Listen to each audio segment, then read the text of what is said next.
live. All right, we are live on the YouTube universe.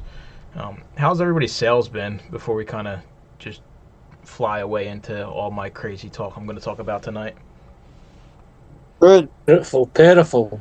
Pitiful. Come on, dude. Crappy. Crappy. Suck. Good. Every, Junk. everybody. Mine aren't I said pitiful. My sales have been decent this past week. If I look, well, I guess I'll just pull the month. Month to date, I'm at $4,400 in sales. ASP is a little bit under $19 per item.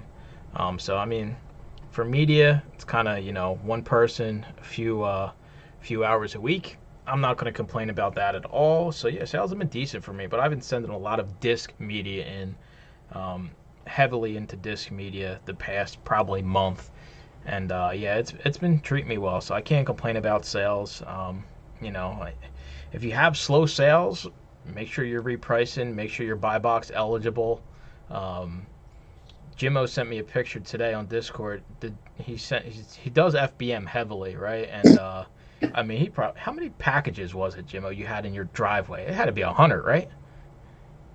Yeah, it was probably 120, and then I had like 80 in the queue, so I just had to print some labels. I wasn't doing it anymore. I did it was like 120, 130, but that wasn't post office. That was just UPS. I did FedEx and post office too. Yeah, sales are sales. They're gonna go up and down with Amazon. I kind of realized you'll get to a point when you continually send stuff in, you'll be able to kind of predict your sales a little bit more, I guess better than it is now, because anybody here can probably say, yeah, we have a day where it's $500 and then the next 2 days it's $20. It's weird how it works, but that's just your fast moving stuff getting checked in and it's selling. If you send in a bunch of stuff, once it gets scanned at UPS, it's available for sale. So you should see an uptick in sales when your items are received. Scanned at UPS, you can sell those items, and then when your items are actually receiving at the warehouse, I think it's weird how it works. You can sell the stuff that's FC transfer, but I don't think sales are slow across the board. I don't think that's the case. I just think you got to find the right stuff, and that's the stuff you need to be focusing on. And with media, a lot of the faster moving items is the lower profit items, so you got to be willing to kind of not always shoot for the 20 plus, $10+ profit items. If you're getting stuff, I went to a thrift store today. It was fill a bag for $2. I didn't even know it was that until I got there. But I mean, a plastic shopping bag for $2, right? And if you're scanning fast moving stuff, that's $3 profit. 100% that should be getting thrown in the bag, because it's going to sell right away, right? You turn nothing into $3. Just scale it up that way. That's kind of my great tips for sales, and just understanding you have to price your things and you have to reprice aggressively to sell a lot of media on Amazon. There's really no margin to be like, well, I'm going to hang on and I'm going to wait for the most money. I always say just get your money out and get out of the business. Tatiana, are you free to talk? Yes. Give a little insight on your crazy CD life you have been leading over the past 2 or 3 weeks. Just like how you went about finding the lead and what it's resulted for you. I went on to Facebook because I usually have trouble sourcing because I teach full time and then I have my child in soccer practice. So I was struggling to get inventory, but I checked Marketplace, and in my feed I'm a part of different garage sale groups and things like that. And on my feed, something popped up with vintage CDs or whatever. That was the first time it popped up in my feed, and I tried to get it, and I missed the opportunity, and I was a little bummed. And so, I would scroll through Marketplace, and I'd put vintage CDs or CD lot. And then as I was scrolling, somebody just had a clip art of a picture of a CD, and it said 2,000 CDs for $200. And I remember you mentioned that a bulk buy should be about 10 cents. So I jumped on it, and it turned out to be amazing because it ended up being more than 2,000 CDs. The gentleman was really generous, and he just kept loading up my van like 3 times. I went 3 different pickups, and I haven't finished counting, but it's over 15,000 CDs, and I'm still going through it. So right now my whole basement is packed. I'm going through scanning stuff for Mike E and for Sell Back Your Books. And so far I found a lot of profitable just from the first batch. I think it was like, when I scanned them in, the profit was like 700 for one of them. And I sent my box out. I sent 2 boxes. I'm just trying to work on upping my inventory. So a big thing that benefits part-timers is when you can kind of get the stuff and have it at home, right? You don't have to go out, you don't have to drive. You kind of can pick and choose your spots. You got an hour here, okay, you can scan it and kind of, just get to your inventory. So, I always tell everybody, make sure you're out there looking. And similar to her, there's a guy around me every once in a while. He does clean outs, and he'll throw up banana boxes for $5 a piece, and I'll just buy every single one he has. And you're never going to lose at that price, right? There's no way, even if she paid 10 cents for the 15,000, right? She's not going to lose.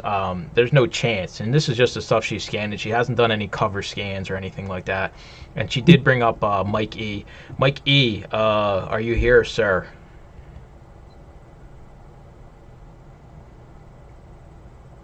Yes, I am. So if you do like bulk buys, right, and say if you're paying 10 cents a piece, anything that isn't worth it, Mike will take from you for 5 cents a piece. So think about it. If you're buying them for 10 cents, you take out all the profitable stuff. It's a bulk buy, so you're sending in the $3 stuff. That's going to be most of it. And if you're going to do Sell Back Your Book like Tatiana's doing as well, because a lot of it scans for Sell Back Your Book, and then everything else you can send out to Mike E. Johnny's on vacation right now, workcation. So when he gets back, he's going to set up a Discord channel. So you guys, it'll have Mike's contact information. So if you have a bunch of duds and you want to get rid of them and get something out of them, Mike, you cover the shipping, right? Yeah. Basically, I just have you send me your ship from address, your email, and then just send me the box dimensions and everything. And once I check it in, I just send you the cash. So I mean, it's pretty straightforward. We have no reasons to keep duds around the house or sitting in the storage unit.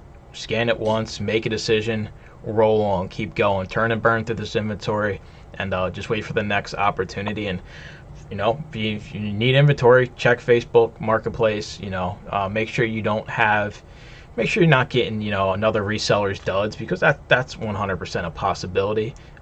Just, if you have a question, post the pictures, and you can post a listing in the Discord, and we'll give you a straight answer. We had somebody, I forget who it was, a while back. The guy said he had like a 7-car garage. He had 10 billion DVDs, and we're all like, this is fake. And it turned out to be real. He actually went. He actually got all the stuff. So like, we'll give you our 2 cents, but I mean, that's all it's about worth is 2 cents. We're just trying to guide you from not getting robbed, unsolved mysteries, or scammed in that sense of the matter. So yeah, sales have been good.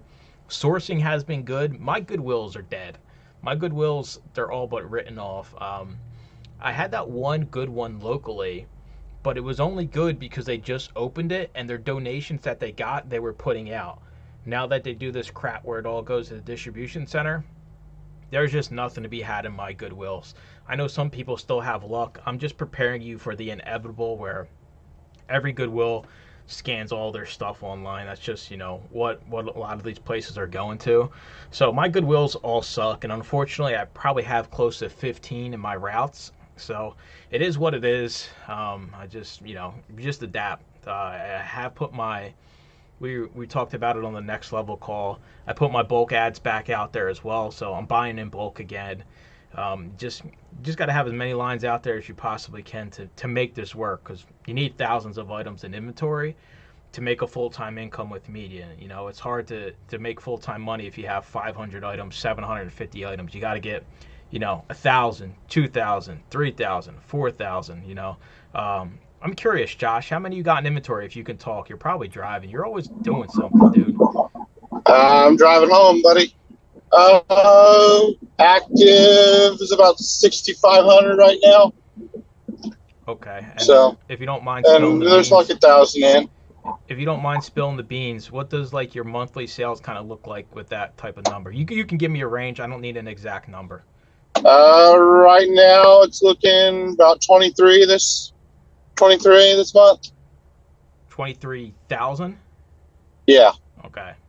There you go. And I'm expecting 25, 30 within the next month or two. If I can keep going at this. And you are You go, Joshua. Damn. Yeah, he's a beast. I bet you're coming from somewhere, from like sourcing or something. No. I'm leaving my other job. 2 jobs. Yep. Your primary CDs, right? Or are you all CDs? I do everything. So it's like 60% books right now. I've got like 2,500 CD listings on MF right now. Those are actually, I'm getting ready to drop it all, and those are all going by the way until I can get moved. All right. Well, appreciate your insight as always, man. And Thank you. Yeah. Other than that, it's DVDs and video games. Video games are lucrative. If you can find them, then it's and if you have the buy box, I'm not cool enough to have the buy box, but it's whatever. I don't send in enough to kind of them.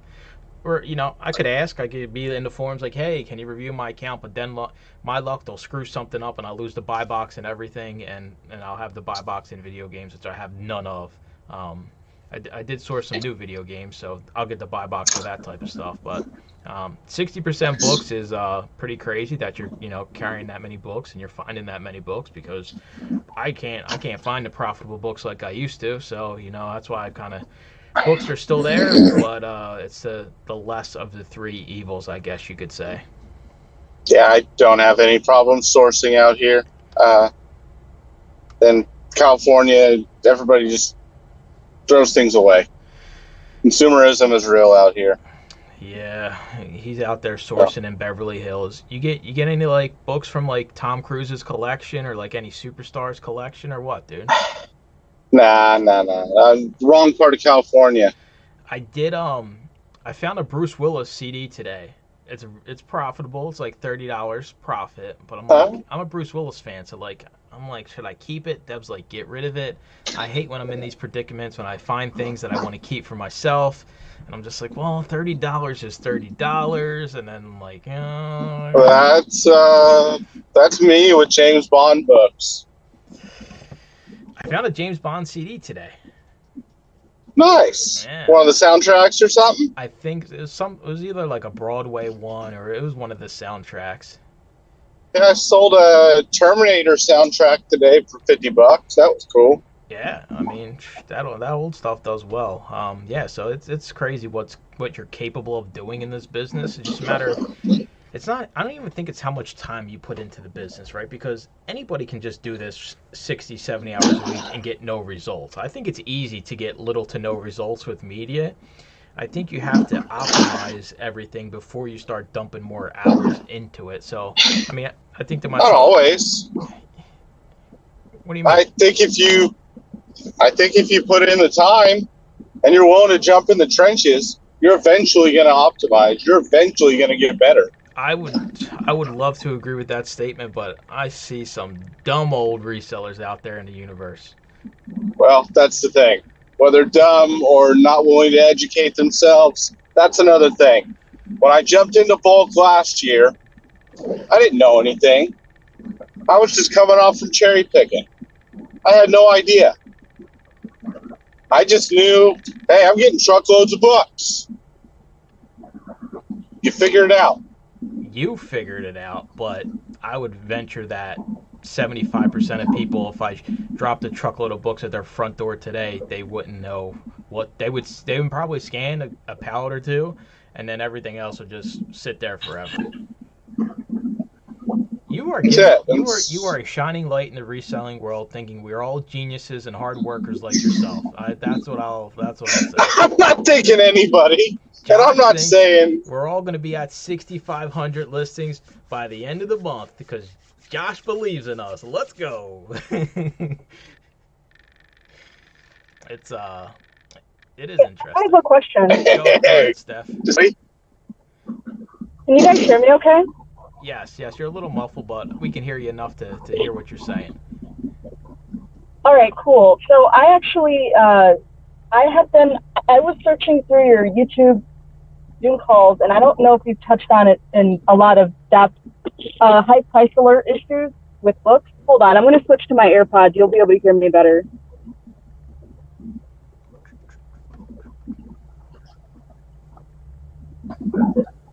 Can you guys hear me? Yeah, you sound the same, but we still can hear you fine. Okay. Yeah, so I was just basically, I have been pretty bad about looking at my inventory in terms of like items that got struck with high price alerts. I think my Amazon account automatically enrolled me to dispose of my high price alert items because I tried to get something returned to me and it would not allow me to adjust the quantity of items to return to me of unfulfillable, even though it was showing up under the stranded price error list. So I think it automatically has it like disposed after a certain amount of time, and I didn't even realize that, which I feel dumb about that, but I'm being honest. You could delete. So now you can delete the listing. That might change it for you to be able to send it back to you. Oh, okay. So if it's showing up under stranded or high price alert, I should still be able to delete it and then. Yes, it'll just go to stranded again, and it'll have a different reason why it's stranded. Okay. So my other question was basically, is there any like way that you can identify something that could potentially be triggered as a high price alert when you're looking at your chart, like keep a chart or just like the scout IQ screen? Yes. Or one giveaway is if the FBA offers are listed as collectible, because those aren't they don't get hit by the price alerts. But if you list it collectible, it's not buy box eligible. But if you are on a listing, right, say there's like 2 or 3 people on it, maybe it's a slow moving item, and you see C as the condition, like on Scoutly, how it shows you the letter, then that's probably a giveaway that's why people have it listed as collectible. There's a high price alert. Other than that, I mean, you're kind of just, I mean, you can, when you create a shipment, it'll populate that it's a high price alert before you even like mail the stuff. So you create the shipment in Amazon, you'll get the email basically right away that it's a high price item. There's ways around it. I always tell everybody, you just got to get through once. So like if you're using a repricer, say you got a $60 book, they want you to sell it for $20. You just add that SKU into your repricer so it doesn't get repriced. You just lower it by a penny every single day, and once it gets through security once, it's perfectly fine. You don't have to mess around with it. Now, there are some items you'll never be able to get through security, and I ran into the same thing as you, Steph, where I just have to delete the listings and have them either sent back to me if it's worth it, list it on eBay, or just kind of liquidate it and wash my hands of it. It's a pain in the butt, and honestly, it's a scam. Like, if I'm going to be straight up, it's the biggest scam Amazon runs is they want you to price the stuff at rock bottom prices so their customers get it for the cheapest, and it's a headache. And believe it or not, Johnny had 2,300 high price alerts last week. So the few we have is not that bad compared to what some other people are dealing with. I had one in the fourth quarter. I had one in the fourth quarter that it was a Lego, and it was a high price alert, and I was selling it on eBay for it. So I delisted my Amazon that unit, deleted it. I checked last night, and now it's selling for 35% more than what I was trying to sell it. So I sent it in for $145. It changes daily based off of your price tankers. One thing I wanted to add, Steph, is another way you can tell is if there's nobody on the listing, say there's no merchant fulfilled, no FBA offers, I pretty much can guarantee you it's going to be high price alert. I've tried this multiple times, and even if it's something like because I usually run into this with slow movers, there will be no offers at all. And I won't even buy it anymore if there's nobody else on the listing, because every single time I've done it in the past, it always dings me for high price alert. So collectible, and if there's no other offers, that's kind of the dead giveaway. I just had an idea. What if because it will trigger a price alert even if you do merchant fulfilled, right? Not necessarily, no, because they don't care too much about FBM. Really? Oh, okay. I think I've had one of my merchant fulfilled items get price alerted, which was nice because I could just delete that or fix the price and whatever. So I was thinking maybe if I just attempt to list something at the price I wanted to list at on FBA, if it goes through, when I create the batch MF, I could just delete it and then send it to FBA. You could, but as you scale, that's going to be a pain in the ass. That's true. I always think about like these things at scale, and I'm like, there ain't no chance you're gonna list at FBM, wait for it to see if it's a high price alert, and go from there. But yeah, there's really nothing you can do. Well, I appreciate your help. Thank you. No problem. We got a few people over in the YouTube chat. Big Dre says, as a reseller, there's nothing like coming across something you'd like and getting it for a steal of a price. I have no problem keeping things I would buy full price. I would challenge you on that because, listen, I'm a huge, Halloween fan, and like, if something's worth like $1,000 and I got it for $1, like, I'm probably gonna be inclined to sell it. I guess it really matters, like, I don't know. I guess I love money too much to kind of keep a lot of my stuff around. Ken says, what is ticking? I don't know. People watch the stream and say something's ticking. I don't know what it is. I don't know if somebody's got a bomb ready to go off. I have no idea. We can't figure out what the ticking is, but it's tough to kind of balance collecting and reselling. Thankfully, I have a small apartment, so like my collecting has to be like fit in one plastic tote. Like that's all I'm allowed until I have a house. Once I have a house, then I can keep all the stuff I want to keep. It's a balancing act, I guess. Like I'll sell the Bruce Willis CD. You can't win them all. Mike, I think I walked in on you talking about how you had to start putting out a bulk ad recently. That's when I hopped into the chat. Did you just start feeling the burn of did you start seeing in real time a lot of your thrift stores starting to scan their own items? I mean, I kind of talked about it a little bit that the Goodwills are all but done, right? I had a few good Goodwills that they were good because they were newly built and they wouldn't send their stuff away. So like if somebody donated something, they would just price it out at the store. But now that they've been open for a few months, they're sending everything to the distribution center. So basically, I have like between 10 and 15 Goodwills in my routes that I run. So I figure, I might as well get my ad back out there and see where it goes. I don't need the inventory. Like I went out today and I got 3 IKEA bags full, and I was out from probably 11 to probably 4, minus the drive time. It was about an hour drive each way. But I just think, we have the resources, especially like with disc media. Like Mike will take the disc media for 5 cents a piece. So like, even if it's a dud and you buy it for 10 cents, you automatically get half your money back. Like you're never going to lose. So I decided to throw it back out there. We'll see what happens. It's been about a week. I haven't got any hits on it yet, but I'm sure somebody will come along at some point. But I guess you can never have too much inventory. I just don't want people to be like, oh, I got all this bulk, and then the crap just sits there for weeks and weeks and weeks, right? If you stumble into a bulk buy, I expect it to be kind of, I'll give you 2 weeks turnaround, unless you're Tatiana who's got 15,000 CDs. Then like, okay, you get a little bit more slack, but you still should always be like making progress, right? The pile should always be going down. You're not scanning it and letting it sit in the house. You're scanning it, it's going Amazon, it's going to sell back your book, or it's going to Mike if it's disc media, and you just keep going through it. So I mean, at 10 cents a piece, you'd be surprised at what people you'll get people that'll say, hey, I'll take 10 cents a piece, and it might be 1,000, might be 100.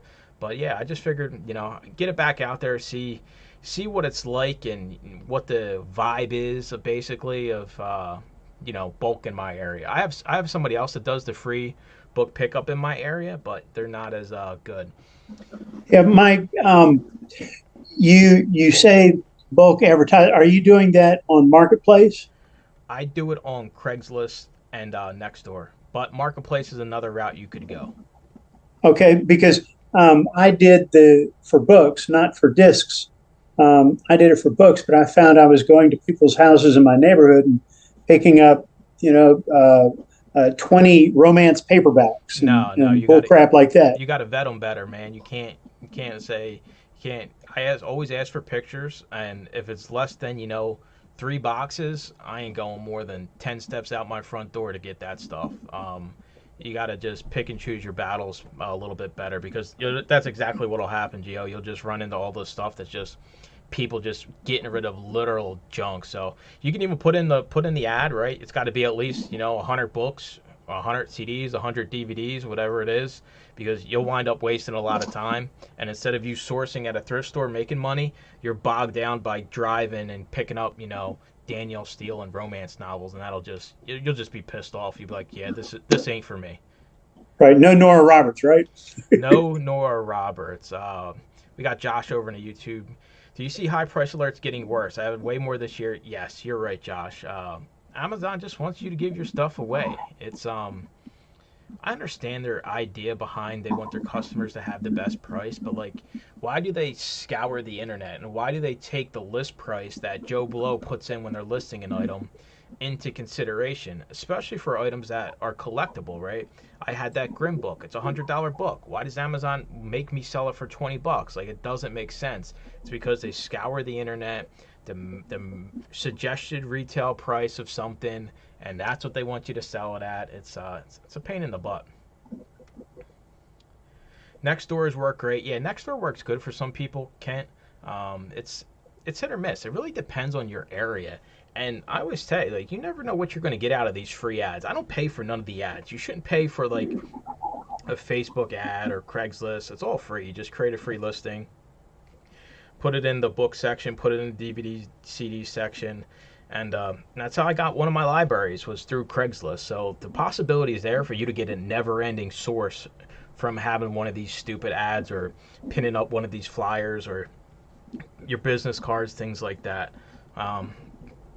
No way I'm doing a pickup, only 100 DVDs. DVDs suck. DVDs are brutal.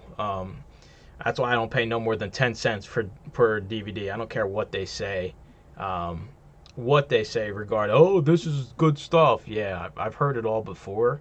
It's DVDs. Your run-of-the-mill DVD bulk buy, it's just going to be bad overall. I paid 20 cents when I first started doing it, and I'm like, this is not it. Like, it's just, the common DVDs just stink. I mean, yeah, you might, if it's horror, then you probably can get away finding some, but like, your run-of-the-mill stuff that most people have, it's just not worth it. I took a gamble and tried to do a bulk buy for DVDs at a yard sale, and I lost that gamble. How much did you pay? Do you remember?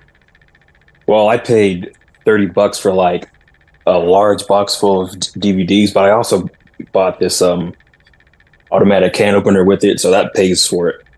So I pretty much got it for free, but still. The can opener saved the day. He's like, I'm not taking these DVDs unless I get this can opener with it. Pretty much. I think you just got to vet the collection. If it's a collection of commons, no. Collection of sets or Blu-rays or something, yeah, by all means. Yeah, that's why it's important to get photos. I remember I had this one guy, he actually, I don't know why he was getting rid of it, but he had his whole DVD collection in like banker boxes, and they were all in alphabetical order. It's I think if you kind of can understand, like, you get photos, right, and you can kind of see, like, all right, is this just some hoarder that's just got a bunch of DVDs laying around? I've even seen it, I talked about it before, where they forgot to cut out their scanner, like it's in the photo with like the DVDs, like, oh yeah, great for resellers, and there is their scanner just sitting there in the photo. So ask for photos, and remember, with bulk, you are in control. If something don't feel right, walk away. If something doesn't work for your business, walk away. You are the one controlling the conversation. Who cares if the person, gets ticked off or whatever? It's really not that big of a deal. What's up, Chris? Hey, what's up, man? Hey, I just had a quick question. So I've been in the game kind of a long time, but I've never really taken it seriously until like the past couple of months. And I'm in a spot now like where I've got about 1,500 in inventory, solid video games, stuff like that. So it's quick moving stuff, and I get capital back quite a bit. But I did a lot of like with Flipmine and stuff, like where you go on eBay to Amazon. Just as a recommendation, because before stock limits, I was at like 6,500, and then stock, just blew everybody out of the water. Like, you guys recommend like just hitting it with books again and just going as hard as you can? Because I'm only at about like 50% capacity of what they've given me. I'm at this point now, like, do I flip bigger items? Do I just stick to like, I'm engaged in everything, like Nike, Samsung, the works. Like, I've got everything done. It's just that I'm just sitting here now, got my thumb up my ass, like, where do I go, bro? You know? It's honestly, I wish I could give you a straight answer. It's kind of what you want to do and where you want to be. If you have the sources, you enjoy going out scanning the media, 100% run it back up. I was in the same shoes as you. I was around 4,000 when the old restock limits, when they would just destroy us at 1,000. I don't think they're ever going back to that. I think they're going to stick with the square footage. And even if you max out your square footage, it's super cheap and super easy to bid for more. So for me personally, I'm just going to try running it back up as high as I can. I have the sources, I have the relationships. That's why everybody asks, like, Mike, why don't you do eBay to Amazon? Why don't you do OA? Well, if I have everything played out, I'm putting in, 15 to 20 hours a week. Like, I'm not going to add the extra capital intensive business. I don't want to resell 80 hours a week. It's not fun for me. If I'm doing this 80 hours a week, I might as well just go back to CVS. At least they'll match my 401k, right? I'm not sitting around in front of the computer all day. I think when reselling doesn't become fun no more, I think that's kind of the problem a lot of people hit. So it's really just what you want to do, Chris. I mean, if you enjoy the E to A flips, plenty of money still to be made in that stuff. If you enjoy going out and scanning thousands of items every single day, you never know what you're going to find. Definitely just run your inventory back up. The reason why I asked that is, man, I only did E to A because I have 3 kids, so 7, 3, and 1. So it's kind of hard, and I'm actually the stay-at-home dad. So I typically the Amazon business only grew off of 2 days of sourcing where it was. So I'm always like, hey, man, what could happen if I could put 5 days in, But then again, I don't want the kids to be, running around the house tearing everything up, And it's impossible to take 3 kids with you sourcing nowadays, man, with all the crap going on. So it's all a balancing act, man, and things will change, right? The kids will get older, so maybe right now you figure out a way, like, all right, well, I'm gonna go source one day and I'm gonna do E to A one day, and then you kind of can find the balance. I always tell everybody, you don't, I'm living proof that you don't have to work 40 hours a week in your Amazon business to make a full-time income, depending where you live, right? I can't live off California with what I make here in Pennsylvania, but having no debt, having, all my bills taken care of, putting in 20 hours a week, you can do 80 plus K in sales a year on Amazon as long as you're precise about how you are doing things. This doesn't have to be a crazy, you're sourcing every single day type business. That's how you get burnout. That's how your personal life becomes a mess. I don't even have kids, and I can't even imagine. I got cats, and I got to feed those cats 3 times a day, and that drives me nuts. So it's all a balancing act, and my best recommendation is do what works best for you, honestly. And as cheesy as it sounds, and oh, that's so cliche, I can't give you an honest answer what's going to work best for you. Just you'll find your path, but I wouldn't worry about the limits again. I don't think the limits will ever come back and bite us in the butt. Knock on wood, because you never know. But for me, I'm going to run it back up as high as I can. I doubt I'll be able to get up to 4,000 in inventory, but you never know. I'm over 2,000 right now, so. Right. Do you think that they'll ever deny a bid request? Because it's technically a request, right? No, I don't think so. Because people were bidding last Q4 and they were taking them right away. Jeff needs to pay for that moon yacht. Uncle Jeff needs to pay for that moon yacht. He's greedy. He wants his money. I think the solution was actually understanding how many square feet they have available versus just the units, right? Because if you just go off units, maybe Leith is sending in toolets. Maybe he sells damn toolets, right? But I'm sending in books, so the size difference. That's why I think the square footage was the play they had to make. So that's why I don't think it's going to go nowhere. And I just think you're going to be able to bid until you can't bid no more. I think Amazon has the space, especially now, right? It's not even April yet. People are already crying and everybody's quitting reselling because inventory placement fees on Amazon. They haven't even started the low inventory fee yet. So come April 1st, everybody else that isn't crying yet is going to be crying then. So there'll be more people getting out of the game as well, which is not necessarily a bad thing. It's less competition for us. If you stick with it, selling media, you should easily be able to eat the fee. No matter what you sell, you should be able to eat the fee increases. That just comes with selling on the platform, honestly. I would, like I said, it's pretty much endless. They offered me another 100 cubic feet now. I'm not using it, but they offered it. I would say the one caveat, if you are going to bid for space, make sure your store is kind of running pretty decent. Make sure your sell-through is there. And don't just send in garbage to inflate your number. Yes, I agree. What were you going to say, Tatiana? I was just wondering with the with the new fees, should I change the profit? You know, we were saying like a bulk buy. We lowered it so that we could up my inventory. Should I raise it because of the new fees? What do you have your buy cost set as? Did you set it to $1.20? No. Okay. Don't think I have. Set your buy. I'm not sure where would I put the buy cost, It's in right which up section? top, like on the triggers. There'd be I think I have it on 0, and then I just do the math, in my head. Put $1.20 in there. That'll negate your inventory placement and the increased low inventory fee. So $1.20, you're all square. So then, is that where the COGS thing is? Like, at somewhere else? I believe it. I just know it on the computer. I really don't edit my stuff on the phone. Oh, okay. I'll have to check. When we have our one-on-one, I'll just double check that.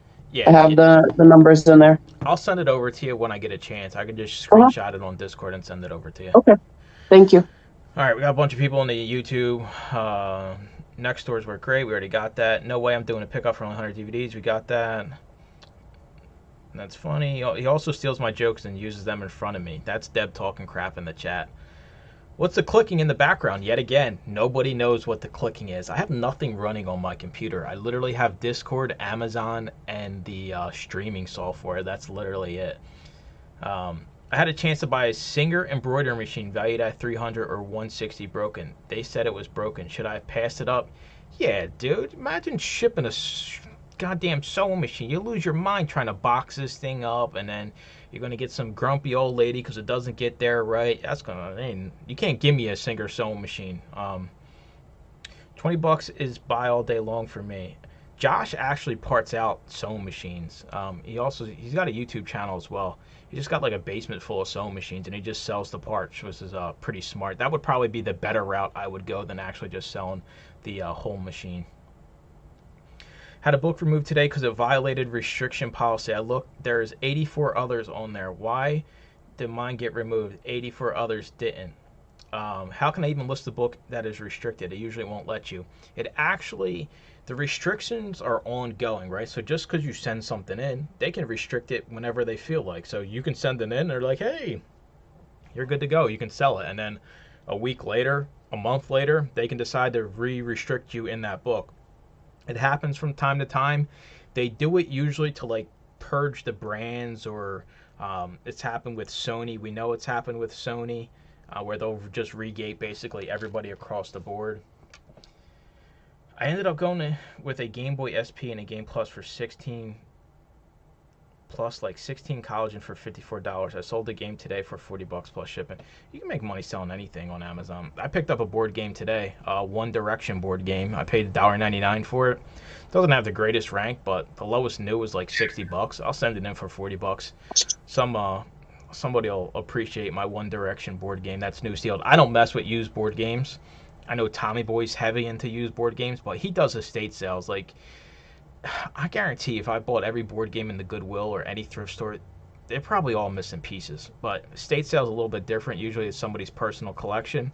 Usually it tends to be more intact than, your run-of-the-mill thrift stores. It's like puzzles. I mean, who in their right mind is going to buy puzzles from the thrift stores? I guarantee they're all missing at least one piece. Bring home a used Twilight board game that I can torture you with. I'll cheat. I'll cheat my way to victory. What else we got going on? Sales are up. Feedback's 100%. Make sure you're going in and keeping up with your feedback. I seen one of you on a listing, a member of the channel, member of the Discord, with 33% positive feedback, and it kind of hurt my heart a little bit that we're not going in and keeping up on the feedback. So I won't say who it was, but I expect more from everybody here in the group. So you got, I think, 90 days, maybe 60 days to remove the feedback. You'll see it on your phone too. You'll see the percentage. It's so easy to remove feedback on Amazon with FBA items. It's a guarantee. It'll take you 10 seconds to do. It'll keep you at 100%. And you're always not going to get positive stuff. You'll get stuff that doesn't even pertain to the item. So make sure you keep up with that. I got a video covering it, and it's straightforward, and it's literally 2 clicks in Feedback Manager, and you just request removal, and they strike it out right away. Jeff says, I'm sorry, it's my fault. This was an FBA item. So yeah, keep up with your feedback. I don't want to see no more 33%. It's funny now that I am seeing a few of you on the listings. You all keep the same usernames you use in Discord. It's like your seller name. All right, I got yous all figured out, right? If I want to storefront stalk yous, I mean, I got it down to a science here. All I got to do is type in your Discord names, and it's going to pop up. What else we got going on? Lath, are you going to buy out all the Joannes when they start closing stores? He's not going to answer me. He's just going to sit there with his wallet waiting for Joanne's to close so he can buy them all in pennies on the dollar. I will say my sales have been pretty good this month. And I think typically year over year, March is like one of the worst months that pretty much every bookseller talks about being one of the worst, slowest months. And it probably is still like slow considering how much I'm sending in. But because I'm sending in so much, it's still like better than my other months. I don't think the summer slowdown exists on Amazon. I think on eBay it is a thing where, you know, less people shop. But on Amazon, I think like it's just the more you send, the more you're going to sell. And yeah, you know, you're sending more. You just send in the quality stuff. It's going to sell regardless on Amazon. They have so many people shopping on that website. I don't think the summer slowdown exists on Amazon. I've been saying that for years. So don't get in the mindset of, hey, summer's coming and I'm gonna have no sales, no money. If you continue on your trajectory of sending items in, you're gonna sell all summer long. I think it's funny because, you know, the videos start popping out, right? Summer slowdowns here. Oh my God, this is the end of the world. On Amazon, it ain't the case. You just keep going and you'll keep getting paid. You send more in the summer, you'll make more money than you did in the winter. I guarantee it. There's no correlation that I've seen the 5+ years I've been doing this on Amazon that there's a slowdown just because it's hot outside. Well, I've got a question. You were asking about sales volume, and mine has been down for February and beginning of March. I've engaged my lovely wife to help me with the prepping, and so we're getting out 10 boxes of books a week, and we've been doing this for 4 weeks now, and my sales are in the shitter right now. I mean, I'm hovering around 10 to 15 a day, and that's it. All right, let me pick your brain real quick. Are you repricing? Yes, reprice it with your settings. Are you like, what's the lowest profit you're sending in? $4. Okay, that's reasonable. I'm trying to think here. I mean, your sales, what's your monthly units sold compared to how many you have in inventory? Are you at least at the 20% where you kind of want to be? Let me see. I'm looking at my phone right now. For the last 30 days, I'm at 373 units and 6,800 in product sales. How many current items do you have in inventory? Active, about 2,500. So you are almost at 20%. I think you're hovering around 16 or 17. So it's not that far off from where it needs to be. Well, but I guess my bitch is the fact that my product sales are down 17% and my unit sales for the last 30 days, rolling average, my unit sales are down 20%. And on Facebook, everybody is bitching about February and March because typically they are slow, and I'm hoping that's what I'm experiencing because I'm in the buy box and everything else. And so it just, here's my question. We've been doing this, we bumped it up from probably 5 boxes a week to 10 boxes a week that we're sending to Amazon. And we've been doing this for about 4 weeks now. How long should it be before I should start seeing some results there? Do you know what your turnaround times are for like your stuff getting checked in? Is it taking a week? Is it taking a few days? Well, that's interesting. I've never even looked at that until recently.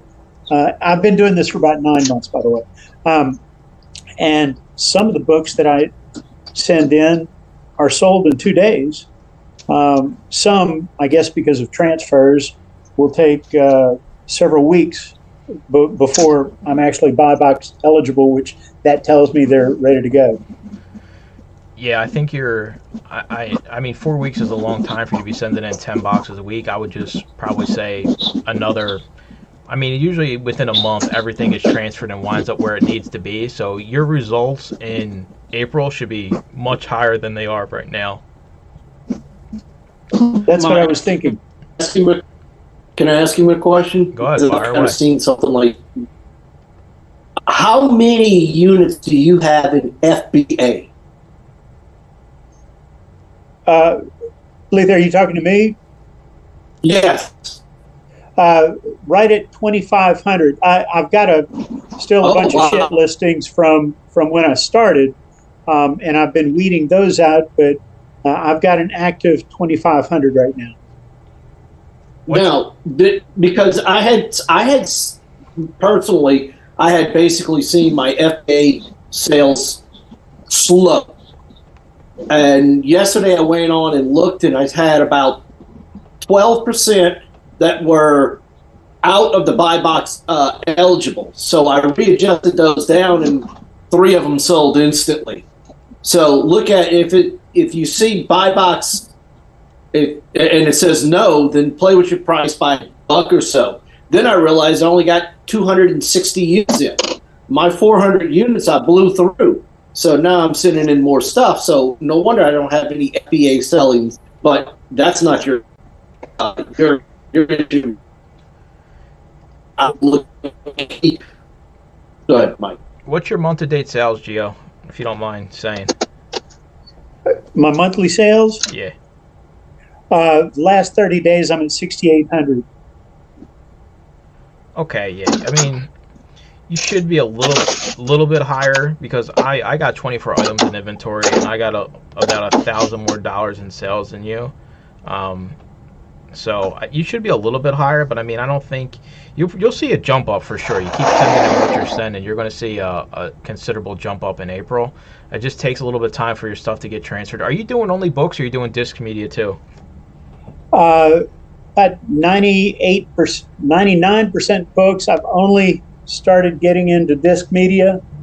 Again, listening to yours and Johnny B's podcast convinced me to start getting into disc media. And there's just so much out there, but it seems like it takes twice as long to scan.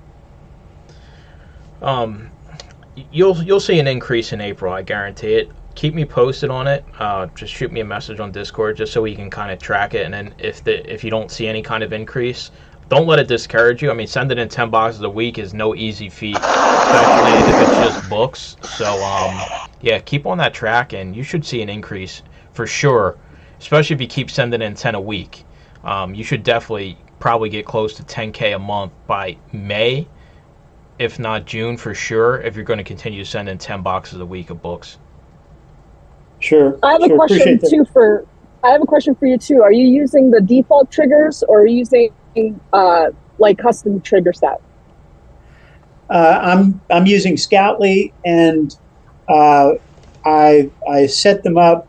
Shoot, I can't remember who I was basing my settings on, but no, they aren't the stock trigger settings for Scoutly. I would recommend Mike's videos. He has an excellent trigger set video. Gio, screenshot your triggers and send me a message on Discord. I'll take a look at them when I get a chance, and I'll see if there's anything that looks kind of out of whack. That sounds good. And hey, on Mike, that topic, to piggyback off that real quick, but can I send you a message on that too? Because I've only ever used Scout IQ's default, and I know you shit all over those half the time. Oh, dude, you're basically bankrupt. You're basically bankrupt, dude. You might as well quit today. I know, bro. Yeah, I do have my triggers in the Scoutly tab on Discord. You just got to scroll up. But yeah, shoot me a message and I'll send you over what I use to thrift. And then I also have ones like if you don't have the buy box and all that nonsense. All right. Go ahead, Steph. What were you gonna say? So I just wanted to go. I don't think I ever talk about my background on here, but I've actually been selling on Amazon since 2018 when I started. And I actually kind of backed off on Amazon after 2020 when they did the restock limits. It really turned me off from Amazon because I was like, I feel like I didn't have any control over my business. Like they could just change something and it would just completely shut off your, it could really screw up your whole business, like with the click of a button. So I just didn't trust Amazon after that. And I really wasn't a fan of the limits that, right during the best time of the year, you could be stuck at 1,000 and you're like at 2,000 inventory, and they're not going to let you send in anything for months. So I kind of just backed off until recently, when I found your YouTube channel, actually. But in that time, I've really grown my eBay store. So my sales have been, like, on eBay alone, have been amazing. But now that I made the changes that I use your personal Scout IQ triggers. And so I'm scouting for better stuff. I used to send in about 10 boxes a week as well. That's why I asked what trigger settings you're using, because I think that makes a huge difference. I used to send, like back in 2018, 2019, I would send about 8 boxes, sometimes 10 boxes to Amazon with the trigger sets that were not like custom, and I was sending in a lot of crap. And I'm basically selling the same amount that I was then. And I only have 800 items, just got to 800 items in active inventory on FBA. So it's a crazy, like, I spend so much less time, so much less money, and I don't have to carry nearly as much weight around. And I'm making, like, I'm approaching the numbers that I was back then. So I agree. I was in the same boat before restock limits smacked me upside the head. I think about, 4,000, carrying a 4,000 active inventory on Amazon on the 3rd floor. Like, that's a lot of up and down steps with a lot of weight. And I realized, okay, if I just go after the better stuff that sells faster, you're going to do less work prepping, less carrying stuff, less spending money, and you're going to make more money. So I realized the same money I was making at 4,000 in inventory, you can actually make that at 1,000 inventory if you're buying the stuff that's actually decent and good. Everybody here is trained on how to not just follow what Scoutly says, right? Everybody knows the tips and tricks of finding the stuff nobody else knows how to find, and just, being smart when you're outsourcing and taking advantage of different things. You don't have to push crazy numbers to get crazy money on Amazon. You don't need to, be lifting millions and millions of pounds. Like, Chris has probably been, with those default triggers, I can't even begin to imagine, like, $2 profit. Imagine if you bought every book in the store at $2 profit. Like, you would look like a hot shot, right? You probably could sell a course. Every store you're in, you're pushing out a cart full of books. But the actual work for the profit, and a lot of resellers don't value their time, right? Oh, it's $1 profit. Well, how long is it going to take you to list it? How long is it going to take you to clean it? How long is it going to take you to put it in a box? Then if you got to carry the box, right? All this goes into, consideration when it comes to scaling your business on Amazon, and, just get a little bit more greedy. And I promise you, you'll find less stuff, but it'll be better quality. You'll spend less, you make more, you do less work. I don't know about you, but if I could work less and make more money, sign me up. Say what you want. Oh, you're not really about that life. You're only working 20 hours a week. Well, if I make more money than somebody that's doing it 21 hours a week, 30 hours a week, 40 hours a week, I could care less what people say or think. I'm all about how much money I'm making at the end of the day, and how little time I can actually, spend in the business. That's my payoff, is how can I continue to, cut back on time but continue to make more money. There's always ways out there, and with media, it's about relationships. If every month you're going to get a truckload or a car full of books, CDs, DVDs, then you can plan for that. Then all of a sudden the time you're spending gets less and less. The money you make goes up and up and up. All right, let's see what we got going on over in the YouTube world.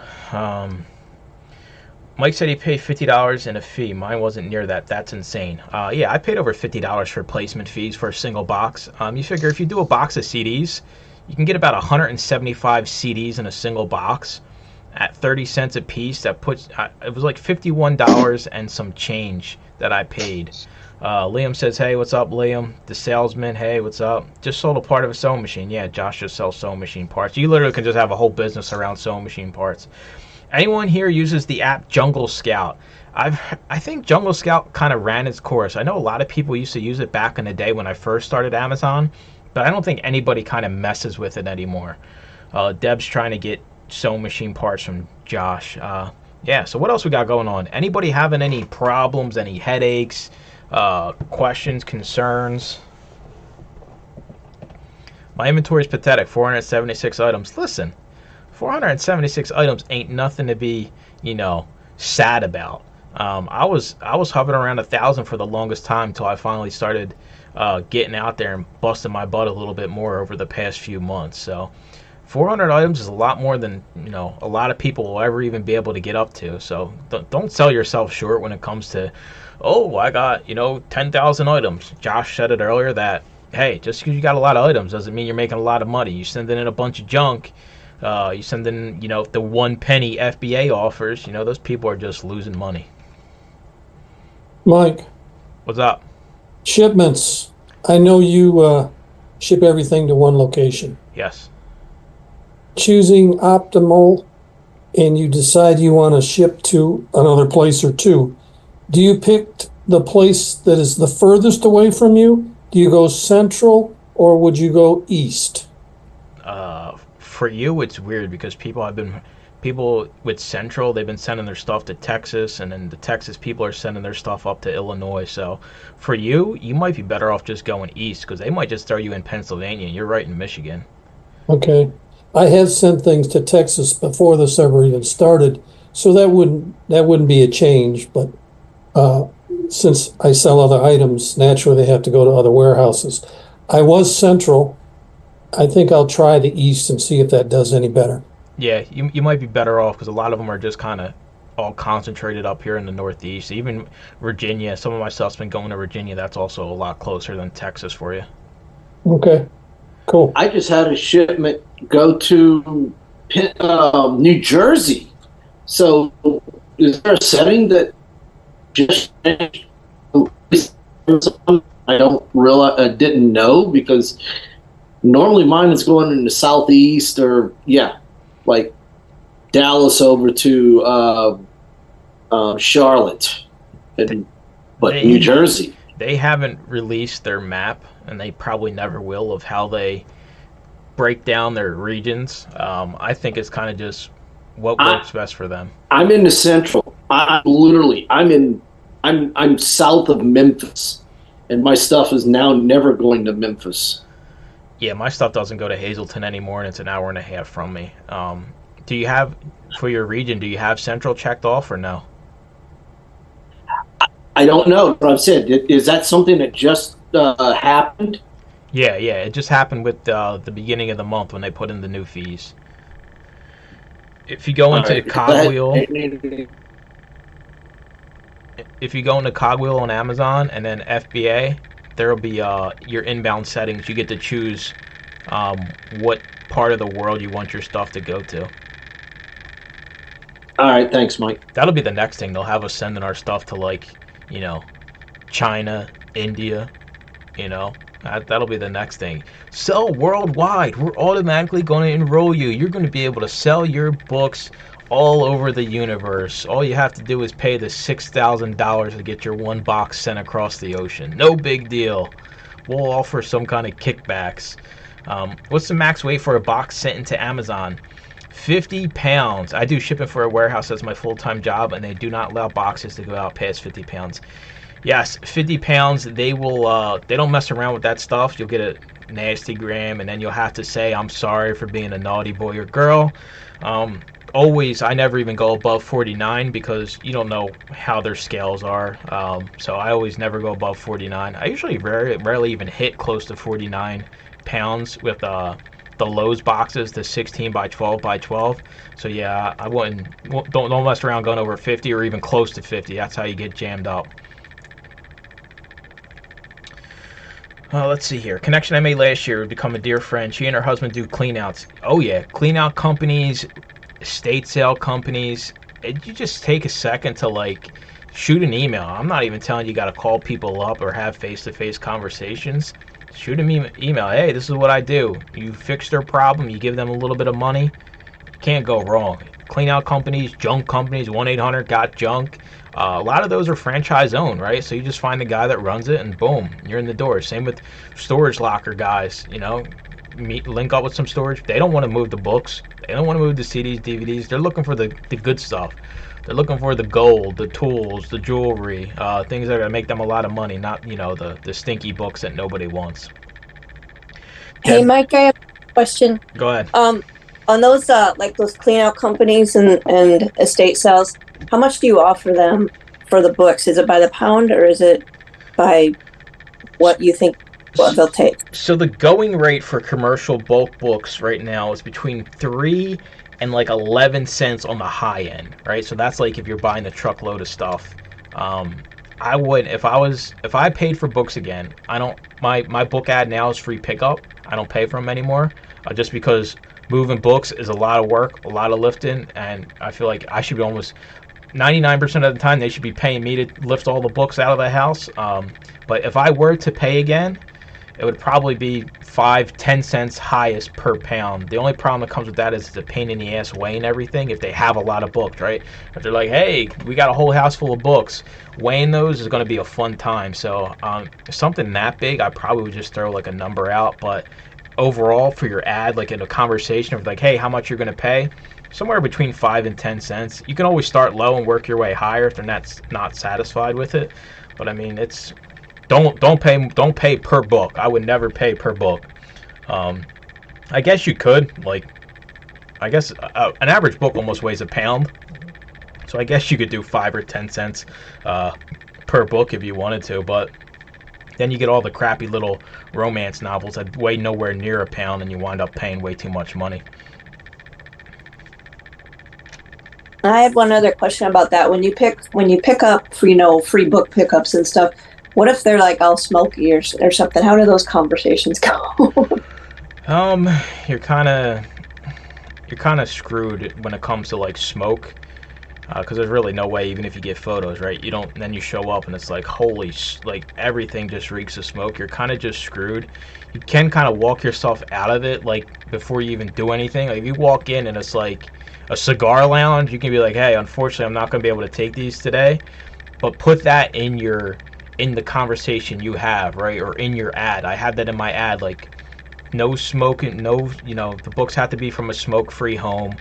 Do everything you can to kind of avoid that. It might happen from time to time, unfortunately, but as long as you kind of backtrack easily, it shouldn't be that big of a deal. And you can be like, hey, I can't do nothing with these because they all reek of smoke. I don't mess around. I personally haven't run into somebody that's had like a huge collection that smelled like smoke, but I can see it happening. But just make sure you have in your ad, hey, we can't take any books from a house that's has active smokers, or I don't know, word it more friendly, I guess. Only smoke-free homes we can take books from. Sure. Thanks a lot. Like they put in all the eBay listings, smoke-free home, and then you get in, it smells like Snoop Dogg's had it in his living room for the past 2 months. Yeah, it's nothing you can do. Well, what else we got going on? Is this going to be the new date? Is this going to be the new date and time of your weekly Zoom calls? No, we do this once a month on a Tuesday, so the people that can't make the Sundays can come hang out, because I know a lot of people are busy on Sundays, have other obligations, family obligations. So we throw the Tuesday one out on YouTube just so I can see all you folk that, don't torture me on Sundays. I get to hang out with all the cool kids on Tuesday nights once a month at least.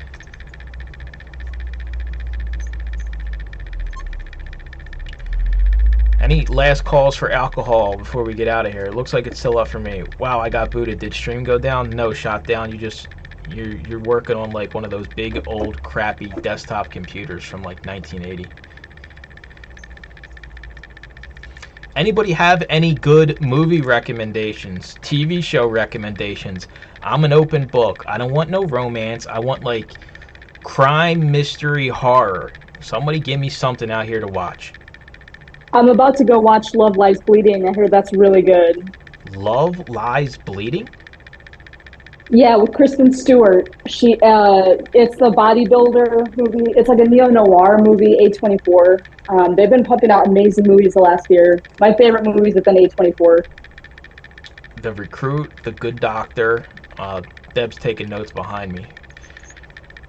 Kristen Stewart's in that Love Lies, but I know Deb's a huge Twilight fan, so Kristen Stewart is per alley. We finished watching. What's the Stephen King one we finished watching? The Stand? No, wasn't The Stand? No. I forget what it was. There's 2 seasons of it. Second season had it was like the pre-story to the Misery Lady. The Stand has Castle Rock. Castle Rock. That's what we finished. We just finished watching Castle Rock. That was pretty good TV. It's slow at times, but I mean, TV's pretty bad. Coco Melon is playing in my house right now. When our cat was sick, we put Birder King. It's like a YouTube channel, and it's just videos for cats. So like it kept him occupied while he had a cone on his head. When sending stuff into Amazon, who prices the items being sent in? You do. You want to make sure when you're pricing your stuff, you don't let the software decide for you. It's fine to have the software to like, hey, I'm going to match the buy box or undercut the buy box by a penny. But I want you to actually look at the information and just... The problem with Amazon is nowadays everything is automated. You don't got to do nothing. You just go, you scan. It's red, you leave it. It's green, you buy it. You come home, you list it. You don't got to price it. It automatically shoots out a label. You got to take control of your business. The people that seem to be struggling are the ones that just like, oh yeah, the software will do it all for me. You can't be that person no more on Amazon. And you could say the same about eBay. You used to be able to just do what you want on eBay. List it and forget it. Them days are long gone. You got to be listing quality stuff, quality listings all across the board. But make sure you're pricing your stuff and you're not just letting XYZ software be like, yeah, price it for $1.99, and it just shoots out the label and you're not even sure what's going on. Josie says, I just had 10 items come back because someone put original price on vintage books and cassettes. They screwed us all. Yeah, so when you put the list price, right? Say you list through Seller Central and you put the list price as, $19.99, $5.99. Amazon actually takes that into consideration for the high price alerts. So if you put 0 in the list price when you're listing, it just negates the box. It doesn't register that it's 0. It just disqualifies that box. So if you're listing on Seller Central, put 0, please, please, please, because if Amazon's going to take what Bozo the Clown's putting in on their AC/DC cassette from 1970 that cost them $3, you're like, well, this is really manager's price is only $3, and then we're all screwed. We'll never be able to sell that cassette on Amazon because that's what they take into consideration. I need help with pricing. I need more information than that.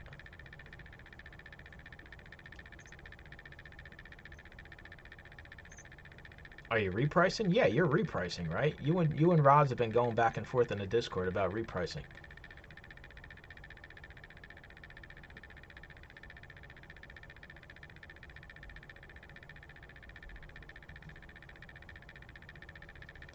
I'll set up a call with you. All right, that's fine. I reprice 20 times a day. I undercut the buy box by a penny. I don't care what nobody says. I tank all the listings because I undercut by a penny. Oh well, yippee-ki-yay. I want to sell stuff. I want to make my money back. I want to make money so I can feed my cats and myself. When I want to get Domino's, I want to be able to afford it. If price is what matters on Amazon, then that's what should matter to you.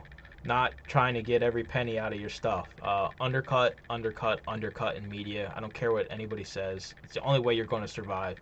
You play the waiting game with media, you're going to be waiting forever. You're never going to get the money. So, all right, I'm out of here. I appreciate everybody hanging out tonight on YouTube. I appreciate everybody hanging out on the live call today.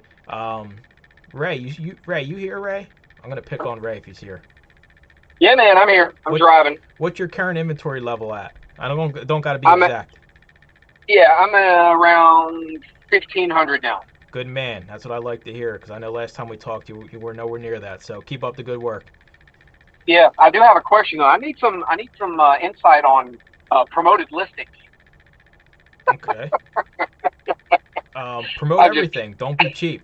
Even though Max, there we go. Even though Max don't promote his stuff, he's a fool. I don't care how many listings. He doesn't have to promote when he's got 20,000 listings. Promote everything. Who cares what anybody's?